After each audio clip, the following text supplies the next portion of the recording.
locks on it from the exterior portion of the house. They began to speak to the male victim, who disclosed that he was being held captive in the house for an extended period of time, approximately 20 years. The investigation began from that point.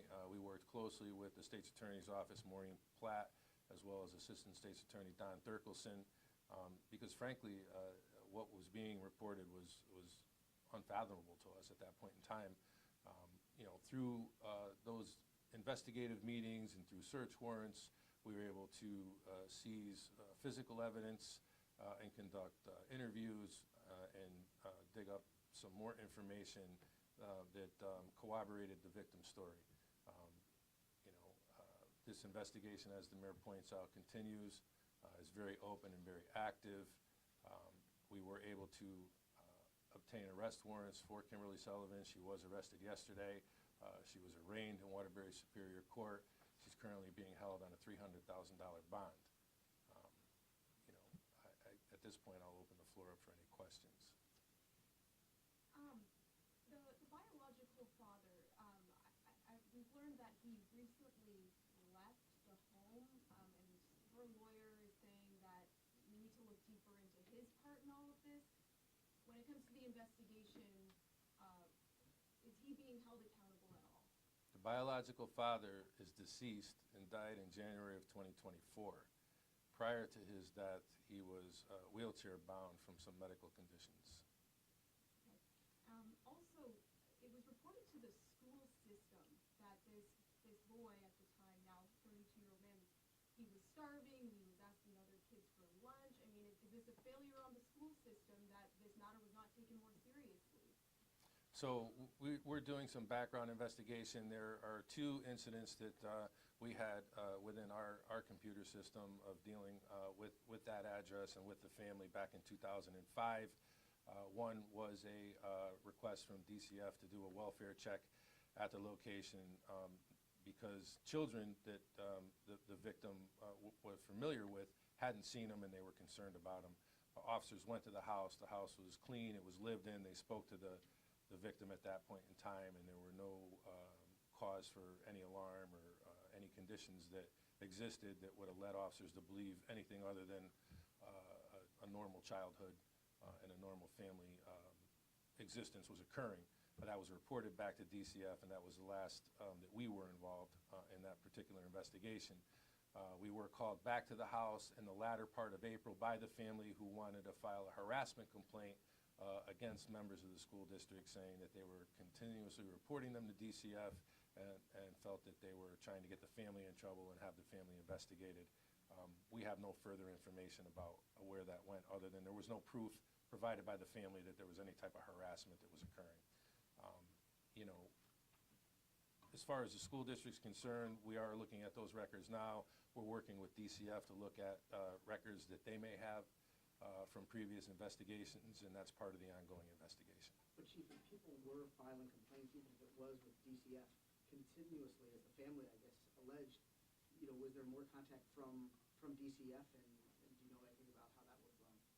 So the only contact we had was back in April of 2005 when we were notified to conduct that welfare check. And again, we're looking for those records now to determine where that investigation may have gone, but there was no further reported information to the Waterbury Police Department. So when you had an officer go out there that first time, you're saying everything looked normal, it looked like a normal childhood.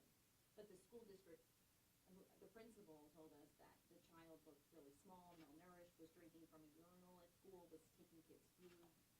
So, I mean, with all that information, the officer still concluded that the child was safe at that time? Well, the officer didn't have that information. So this former principal is now disclosing all this information, and I believe in the news clips I've reviewed that he was making calls to DCF and other agencies. Waterbury Police were never notified by this particular principal about those conditions. So this is all information that is coming out now as this case unfolds. I believe he said he called police, but you have no record of that. Well, I believe he's wrong if that's what he said, because there is no record of it. Can you talk about, you said that there was some evidence that corroborates the story of the gentleman. Can you talk any more about what that is, or how do you go about corroborating a story like this that's so extraordinary? Right. So there's some physical evidence that was seized from the house that does corroborate the fact that that room did have exterior locks on it and a number of different styles of exterior locks, as was explained during an interview with the victim throughout the years. It appeared that the locks increased in security levels as time progressed, and obviously he became older and maybe a little bit stronger. So that's certainly one component, and then there's other components of the fire investigation that are part of the evidence package as well. And I'm sorry if you said this, but were these the only two individuals living in that home? Yes, there were two siblings that were in and out of the home, but they have since moved out. So say DCF had all this information that the principal's saying, they don't share any of that with police? You're going to have to talk to DCF about what their protocol is on when they share information with the police. DCF does work closely with police departments and provides a lot of information to police departments in a number of different ways. I don't know what their protocol is on when they share that information, so that would be something that they would have to respond to. Chief, how's the victim doing now? Obviously, some serious conditions. We read about the PTSD and depression. What can you share about how the victim's faring? Right, so obviously he's got a lot of mental health issues that he has to deal with at this point in time. There are a lot of physical conditions that he's working on as well. I mean, here's an adult that was 5'9" and 68 pounds. There's some apparent orthopedic issues. The room was very small. Honestly, when I read about it and talk to the investigators and overlook the interviews, it was worse than the conditions of a jail cell. So there's a lot of physical therapy that he'll have to go through. There's a lot of healing that he'll have to go through mentally. And I can tell you this: our investigators, and I'll specifically point out Detective Steve Brownell and Detective John Pace, who were the lead investigators in this particular case. But all the investigators, the entire Criminal Investigations Bureau, has been very supportive of the victim. They took a collection up and bought him some items to try to make life more comfortable, some clothing and some books and some things to kind of get him along the way as he goes through this process. But our plan is to continue to support him. He's going to need a lot of support as he travels through this and tries to figure out how to navigate what has occurred and what the future holds for him. Chief, I think a lot of people are wondering, where are his other relatives? Did no one else see this man for 20 years that they were able to, say anything, report anything to police? Was his stepmother the only person in his life? You said he had two siblings. Where is everyone else? Where are all the relatives? So the backdrop is being formed, and that's again why the investigation continues. It appears that it was a very controlling situation going on regarding the victim's condition, his whereabouts, his connection with other family members, other people in the community, other friends. Information was very guarded on what was released and when he was able to see other members of the family and other members of the community. And I think that I know from information provided in the interviews that there was a level of fear on retaliation on what would occur if information was released or help was provided to the victim by family members. Were there any injuries as a result of the fire? Smoke inhalation, to the best of my knowledge, I don't know if there's any long-term effects from what occurred at the fire, but on scene, he was treated for smoke inhalation. Could he get out of the house? Did he get out of the house on his own, or did firefighters have to rescue him? He was assisted out of the house. Will you be identifying him at any point? That's a great question. Not at this time, and I don't really know when, if at all. Where's the mother? The mother has not been involved in the victim's life. From the beginning? Pretty much. From all accounts, around 2 years old. The suspect is denying the allegations through her attorney. Has she said anything about how her stepson would be 68 pounds, for example? Kimberly Sullivan refused to talk to us immediately. Do you have a picture of the door lock that was taken as evidence? I'm 100% certain that we do. I'd have to confer with the state's attorney if we were going to release any information like that at this time. Does Kimberly Sullivan, have any prior criminal convictions? No prior criminal history with us here at the police department. Neighbors were telling us that if you had knocked on the window, they would have opened. Were there any other incidents besides this one that you tried to get him some trouble?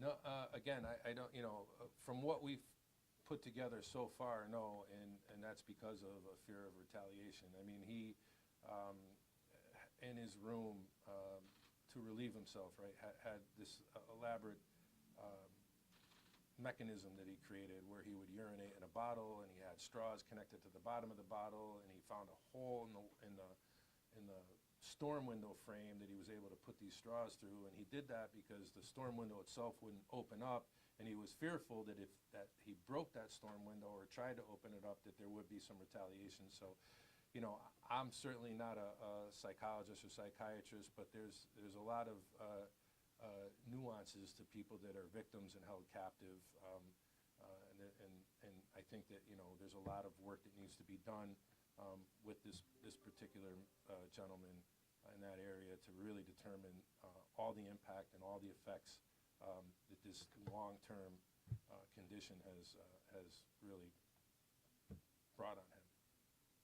I take it you haven't had a case like this before?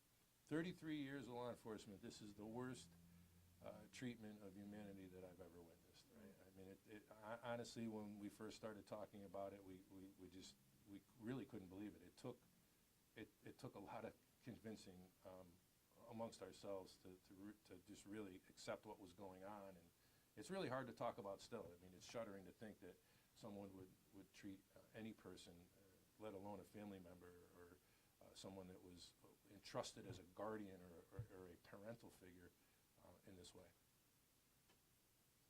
Mayor, just can you also share your personal thoughts and reaction, just knowing something so disturbing happened in this community? Yeah, I mean, as I said before, it's just unfathomable that anyone could treat someone this way. As the chief said, especially within the relationship that they had, it's devastating, and we're going to make sure that the systems are working into the future to see what might have happened 20 years ago when this may have been reported. But at this point, it appears that this was just really an isolated sense and that they were locked in there all by themselves, and through fear and intimidation, she was able to keep it secret all that time. So when you're talking about the future and other children, other families out there, I mean, if there's welfare checks, and the kids are told to lie about being fed, I mean, what happens? Like, are they going to stay in these situations like he did, or? Well, there's limits, I would think, to what you can do. We can send people out to check and look at it. I don't know what it looked like when the officer walked into the house in 2005, what the child looked like.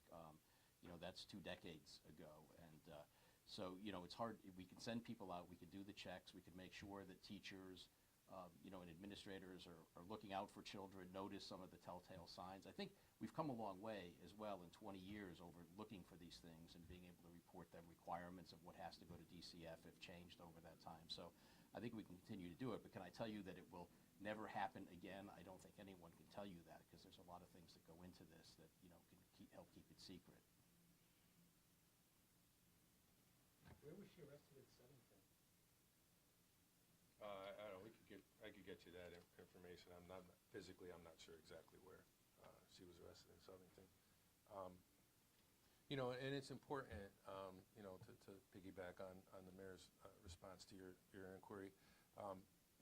If you see something, say something. I know it's a cliche, and we talk about it all the time, but of all the great work that the media and press is doing now on this particular case, and talking to relatives and neighbors and some school district people, I know some have said that they've made calls, but some have said they haven't, right? So if things are peculiar, it's important to notify the police department. We will certainly look into that information and take the appropriate action, and it may take more than one time, depending on the circumstances we find when we get there. And we know that through history and through our work with servicing agencies, the victims of domestic violence especially are oftentimes reluctant to come forward. And we encourage people that are victims of domestic violence to find the fortitude to come forward, and we're here to help. We really are. In this situation, though, it seems like, according to the police report, that his life became worse because someone reported it. And after that second DCF visit, the mother pulled him from school. Correct. Is that Correct. Correct. But you still would encourage people to...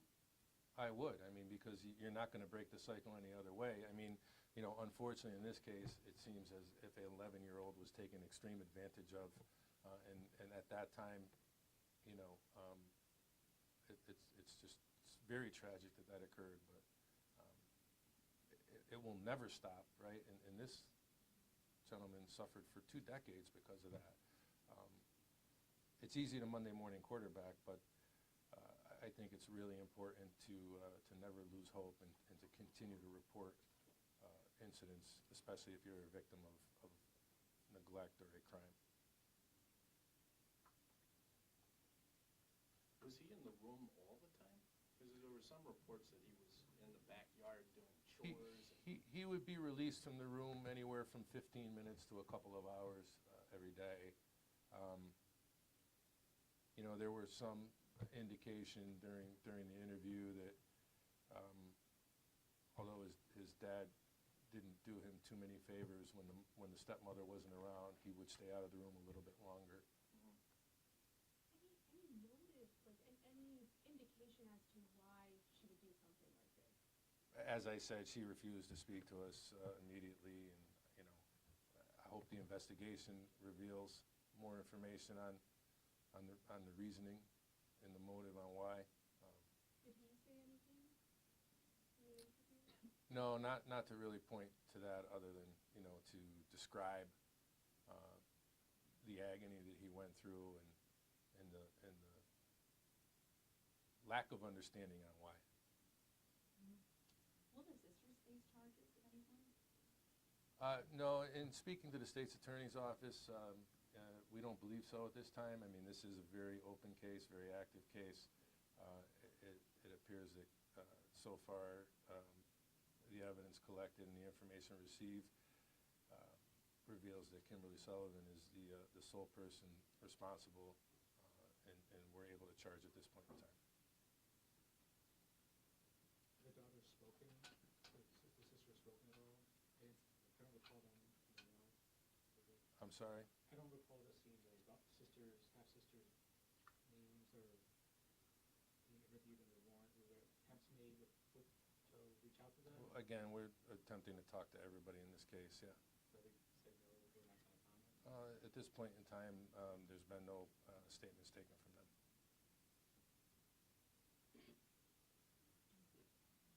Anything else? Can you just talk about the next steps in the court proceedings? Yeah, so, obviously, she's held on a $300,000 bond. There is a possibility that she may bond out. She'd have to do that at court. Mark, are we aware of her next court date? Do you have that date? 26th of March? March 26th, she will appear again.